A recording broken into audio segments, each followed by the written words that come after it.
तुम्हारे पास 15 करोड़ रुपए हैं। आज सुबह तुम्हें पता चला ये काफी नहीं। पैसा कभी प्रॉब्लम नहीं था, ये सालों पहले खत्म हो गई थी। 3 जिंदगियों का खर्चा भी कम पड़े। सुबह के 6:30 बजे वही रसोई, वही चाय, वही खिड़की, वही नीम का पेड़ हर साल पत्ते गिरा रहा है। 15 करोड़ रुपए, और बस इतना ही है इसकी तस्वीर। एक खामोश आदमी, एक खामोश घर, चाहे जिसे कोई कैमरा कभी नहीं खींचेगा। यही तो था प्लान।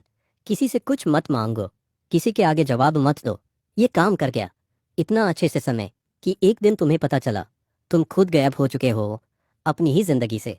फोन बज रहा है, एक नाम 3 साल से मुंह से नहीं निकला। तुम बजने देते हो, हमेशा की तरह, क्योंकि अमीरी का ये हिस्सा कोई नहीं बताता। जब तुम इतना सीख जाते हो कि किसी की जरूरत ना हो, एक दिन पता चलता है तुम्हारी भी किसी को जरूरत नहीं। फोन फिर बजा, 5वीं घंटी पे उठाते हो। हाँ, सांस की आवाज। फिर भैया, माँ को देखने आ जाओ, ज्यादा टाइम नहीं है। तुम कुछ नहीं बोलते, फोन रख देते हो, अंधे तोड़ते हो। नजर फोन पे ही है। पहला अंधा जल जाता है। सालों हो गए, तुमने कभी अंधा नहीं जलाया। कचरे में डाल देते हो। दूसरा तोड़ते हो, इस बार नजर नहीं हटाते। चाबी उठाते हो, दरवाजा बंद करते हो, गाड़ी स्टार्ट करते हो। एक पल वापस जाने का मन करता है, नहीं जाते। पेट्रोल पंप पे रुकते हो, टैंक पहले से आधा भरा है। कुछ आदतें सिर्फ पेट्रोल के बारे में नहीं होती। 3 घंटे की ड्राइव, रेडियो नहीं चलाते, कभी नहीं चलाते। एक नया मॉडल ओवरटेक करता है, महंगा। पहले तुम हिसाब लगाते, ईएमआई, इंटरेस्ट, 30 साल में कितना बनता। आज कुछ नहीं लगता, क्योंकि तुम अपनी माँ से मिलने जा रहे हो, और वो शायद अपने घर वापस। टीवी भी 3 साल पहले चली गई थी। कोई झगड़ा नहीं, कोई तीसरा नहीं, बस वो धीरे धीरे खामोश होती गई।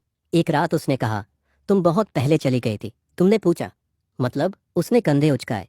तुम फिर से लैपटॉप में लग गए। जिंदगी ऑटोमेटिक हो गई थी। तुम भूल गए, लोग ऑटोमेटिक नहीं होते। पापा 3 साल पहले गुजरे। उनके फ्यूनरल वाले दिन भी तुमने हिसाब लगाया, घर बेचना है या रखना। बहन ने कहा अभी उनकी मिट्टी ठंडी नहीं हुई, और तुम हिसाब लगा रहे हो। तुमने घर बेचा।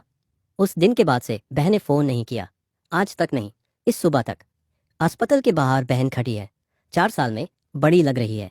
आ गए, वो कहती है। आ गया, तुम कहते हो। अंदर मशीन की हल्की आवाज, माँ छोटी लग रही है, पहले से भी छोटी। उनकी आंखें तुम्हें ढूंढती हैं, फिर चमक उठती हैं। आ गया मेरा बेटा। तुम कुर्सी खींचते हो, उनका हाथ थामते हो, जैसे कोई भूली हुई चीज याद आ रही हो। थक गए होगे, वो कहती हैं। 3 घंटे ड्राइव किया, तुम कहते हो। हल्की मुस्कान।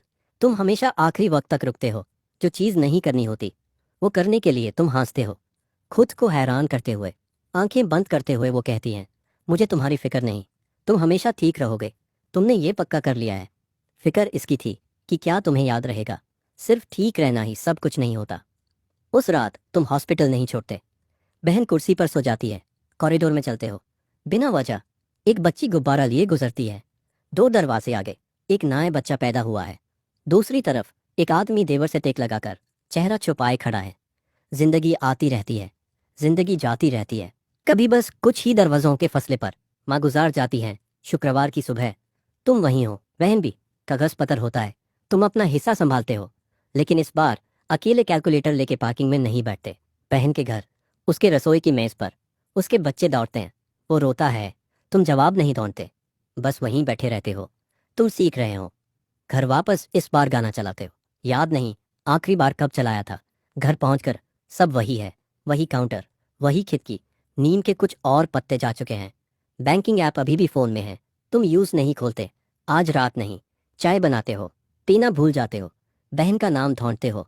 घर पहुंच गया, तुम कहते हो। अच्छा है, वो कहती है। कल फोन करना। करूंगा, तुम कहते हो। इस बार सच में। बाहर मार्केट बैंड है, कल खुलेगा। तुम शायद कुछ ना करो, लेकिन अगली बार जब फोन बजेगा तुम उठाओगे।